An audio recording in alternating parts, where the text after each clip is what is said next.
আমার জীবন মৃত্যুর হুমকির আশঙ্কা করছি।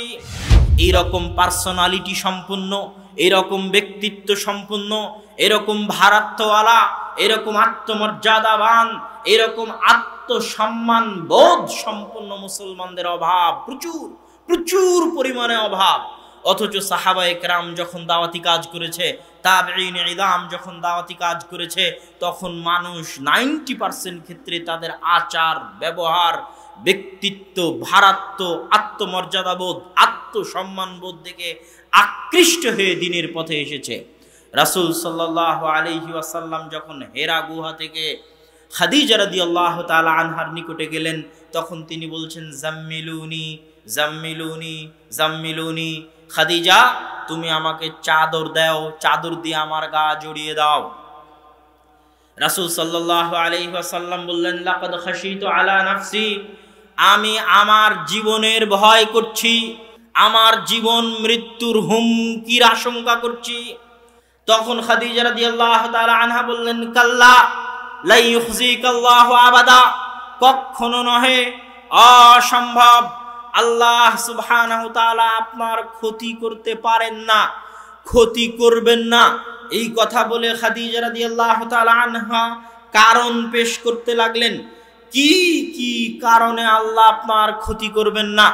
এই কারণ বলতে গিয়ে খাদিজা রাদিয়াল্লাহু তাআলা আনহা বলতে পারতেন যে আপনি হীরা গুহায় বসে আল্লাহর ইবাদত করেন, আল্লাহ আপনার ক্ষতি করবেন না, এ কথা তিনি বলেননি। খাদিজা রাদিয়াল্লাহু তাআলা আনহা বলতে পারতেন, এই জাহিলিয়াতের অন্ধকারের যুগে যেখানে 80-90% মানুষ মদ্যপায়ী, আপনি কোনোদিন জাহিলি যুগে মদ পান করেননি, আল্লাহ আপনাকে ধ্বংস করতে পারেন না। এই জেনা ব্যভিচারের যুগে, জাহিলিয়াতের অন্ধকারের যুগে আপনি কোনোদিন জেনা ব্যভিচারে লিপ্ত হননি, আল্লাহ আপনাকে ধ্বংস করতে পারেন না।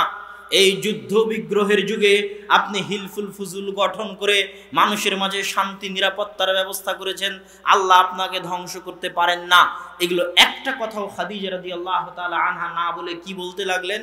খাদিজা রাদিয়াল্লাহু তাআলা আনহা বলতে লাগলেন যে আপনি এই এই এই এই করেন। কি করেন? তাকরিজ যায়ফ, মেহমান আসলে মেহমানদারি করান, মেহমানের মূল্যায়ন, মেহমানের সম্মান।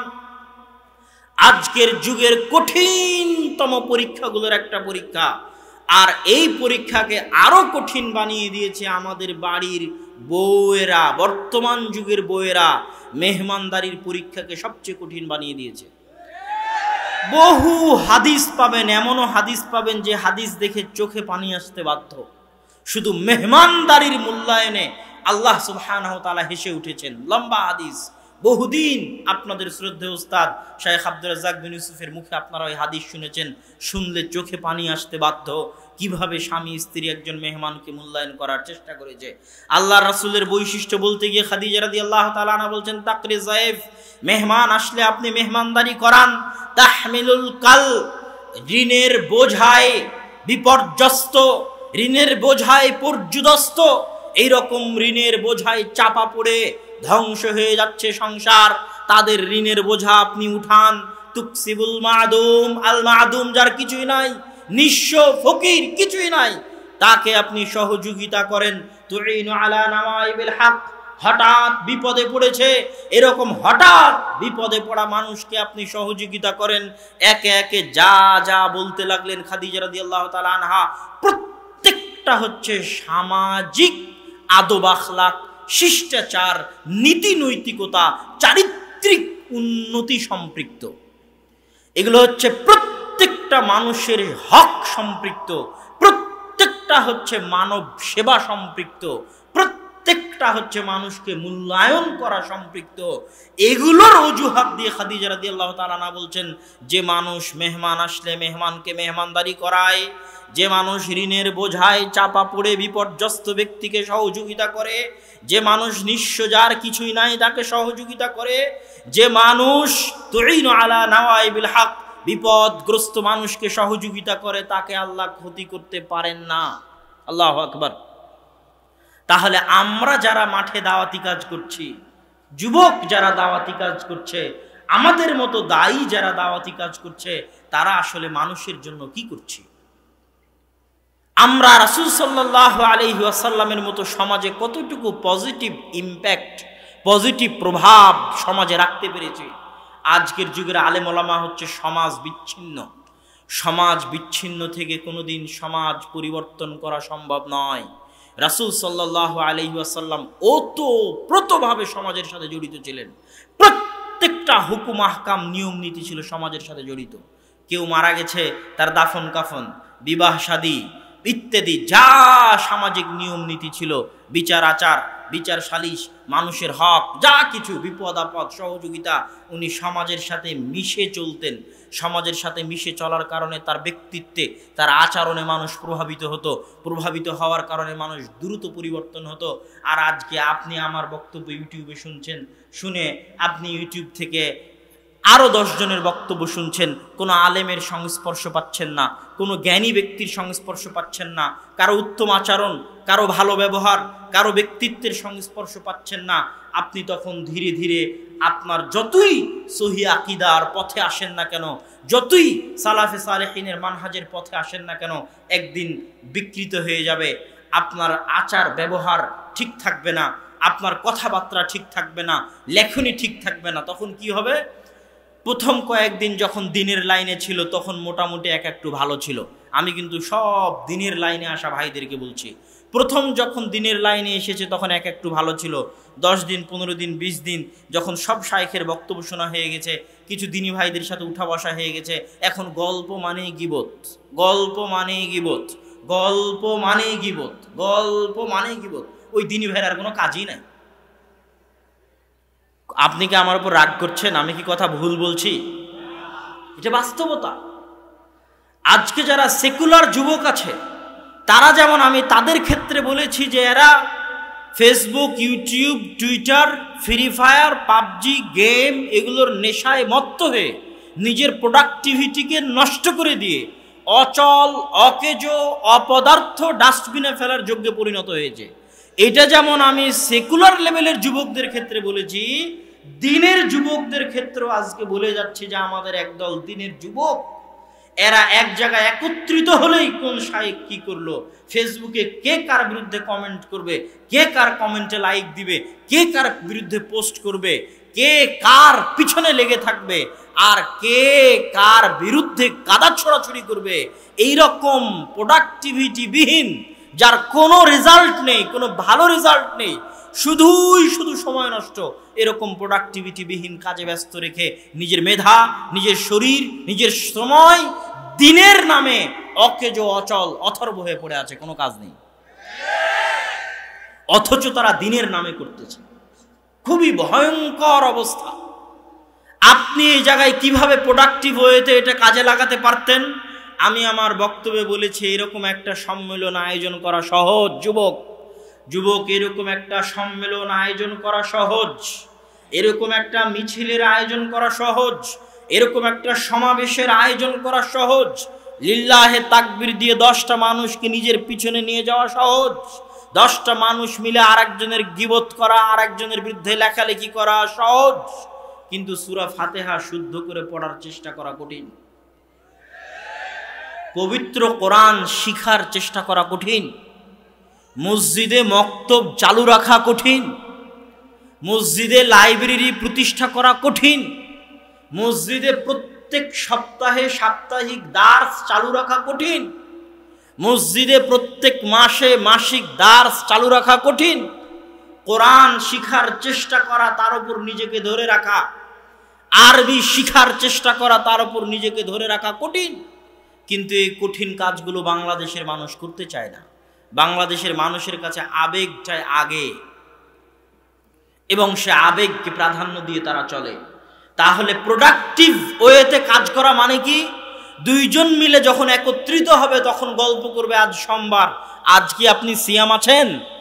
তখন বলবে ভাই ভুলে গেছিলাম, আপনি তো সিয়াম আছেন। হ্যাঁ আমি তো সিয়াম আছি, তাহলে আগামী সপ্তাহ থেকে আমিও সিয়াম থাকবো। 2 জন মিলে একত্রিত হলে জিজ্ঞেস করবে আজকে কোন আয়াতটা পড়েছেন, কোন সূরাটা পড়েছেন? আমি তো আজকে সূরা রহমান পড়ছিলাম, এই আয়াতের অর্থটা বুঝতে পারিনি, অমুক তাফসিরে দেখেছি, তাও ক্লিয়ার হয়নি, আপনি কি এই বিষয়ে কিছু বলতে পারবেন? তখন আরেকজন বলবে হ্যাঁ এটা তো আমি অমুক শাইখের বক্তব্য শুনেছিলাম, উনি এটার এই ব্যাখ্যা দিয়েছে। কথা কি আমার বুঝতে পারছেন? এটা হচ্ছে প্রোডাক্টিভ, কিছুর আলটিমেটলি কিছু গুড রেজাল্ট, ভালো ফল। দিন শেষে কিছু ভালো ফল আপনি নিজের জন্য, নিজের জাতির জন্য, নিজের কওমের জন্য রেখে যাওয়ার চেষ্টা করছেন। মসজিদের সাথে লেগে থাকেন, মসজিদ আবাদ করার চেষ্টা করেন, মসজিদে মক্তব চালু রাখার চেষ্টা করেন, সাপ্তাহিক দার্স চালু রাখার চেষ্টা করেন। এগুলো হচ্ছে ফলদায়ক কাজ, পরিশ্রম চাই। আর এই কাজগুলো একমাত্র যুবক সমাজই করতে পারবে। যুবক সমাজ বছরে একবার একটা প্রোগ্রাম আয়োজন করে যদি মনে করে তার দায়িত্ব শেষ, তাহলে হবে না। আমাদেরকে পজিটিভ ওয়েতে গঠনমূলকভাবে দাওয়াতি কাজ করতে হবে, তার দিক নির্দেশনা আমি আপনাদেরকে দেওয়ার চেষ্টা করছি। সম্মানিত উপস্থিতি, দাওয়াতি কাজের ক্ষেত্রে আমাদের মোটিভ, আমাদের লক্ষ্য এবং উদ্দেশ্য হতে হবে নবীওয়ালা লক্ষ্য উদ্দেশ্য। নবীদের চাল চলন, নবীদের আচার ব্যবহার, নবীদের দাওয়াতি নীতির যে গতি, যে সিস্টেম, যে পদ্ধতি, তাদের যে নিয়ত, তাদের যে ইচ্ছা, সেই রাস্তায় আমাদেরকে চলতে হবে। আপনি দেখেন নূহ আলাইহিস সালাতু ওয়াস সালাম 900-950 বছর একটা কওমের পিছনে দাওয়াতি কাজ করেছেন, তাদের উপর বদদোয়া করেননি। আমি আপনি কয়দিন দাওয়াতি কাজ করেছি বাংলাদেশে? আমাদের কারো হায়াতি তো 60-70-80 বছরের বেশি নয়। তাহলে কোথায় আমি নূহ আলাইহিস সালামের মতো ধৈর্য ধারণ করলাম দাওয়াতে? দাওয়াতি মাঠে ধৈর্য ধারণ করা সবচেয়ে জরুরি। দাওয়াতি মাঠে ধৈর্য ধারণ করা সবচেয়ে জরুরি। দাওয়াতি মাঠে ধৈর্য ধারণ করা সবচেয়ে জরুরি। আপনি দেখেন মুসা আলাইহিস সালাতু ওয়াস সালামের দিকে। মুসা আলাইহিস সালাতু ওয়াস সালাম যখন ফেরাউনের উদ্দেশ্যে যাচ্ছেন, কোন ফেরাউন? দুনিয়ার সবচেয়ে বড় কাফের, দুনিয়ার সবচেয়ে বড় জালেম। যেই কাফের, যেই জালেমের কথা আল্লাহ কোরআনে সবচেয়ে বেশি উল্লেখ করেছেন, অগণিতবার, অসংখ্যবার উল্লেখ করেছেন। হাজারো লাখো নিরপরাধ বনু ইসরাইলের শিশু বাচ্চার রক্তে রঞ্জিত যেই ফেরাউনের হাত, হাজারো লাখো কোটি নিরীহ অসহায় বানু ইসরাইলের ছোট নিষ্পাপ শিশুর রক্তে রঞ্জিত যেই ফেরাউনের হাত, সেই ফেরাউন অত্যাচারী জালেম, যে নিজেকে রব্বুকুমুল আলা, তোমাদের রব, আমি তোমাদের রব, রব বলে দাবি করেছে, পৃথিবীতে একমাত্র মহাকাফের, ভয়ঙ্কর কাফের, তার নিকটে দাওয়াত দিতে যাচ্ছে শ্রেষ্ঠ 5 জন নবীর একজন, শ্রেষ্ঠতম 5 জন নবী, উলুল আজম, উঁচু হিম্মতওয়ালা, সবচেয়ে ধৈর্য ধারণ করতে পারে এরকম উঁচু হিম্মতওয়ালা 5 জন নবীর একজন নবী মুসা আলাইহিস সালাতু ওয়াস সালাম দাওয়াত দিতে যাচ্ছেন। আর আল্লাহ মুসা আলাইহিস সালামকে বলছেন, তুমি ফেরাউনের সাথে ভালো ব্যবহার করবে। আমরা এখানে যারা উপস্থিত আছি, যারা অনলাইনে দেখছে, লাইভ দেখছে, বাংলাদেশের বিভিন্ন জায়গায় দাওয়াতি কাজ করছে, বক্তব্য দিচ্ছে, তারা কি কেউ দাবি করতে পারবে তারা মুসা আলাইহিস সালামের চেয়ে ভালো? আমি কি দাবি করতে পারবো আমি মুসা আলাইহিস সালামের চেয়ে ভালো? আর আমরা যাদের মাঝে দাওয়াতি কাজ করতেছি, তারা কি ফেরাউনের চাইতে খারাপ? ফেরাউনের চাইতে খারাপ নয়।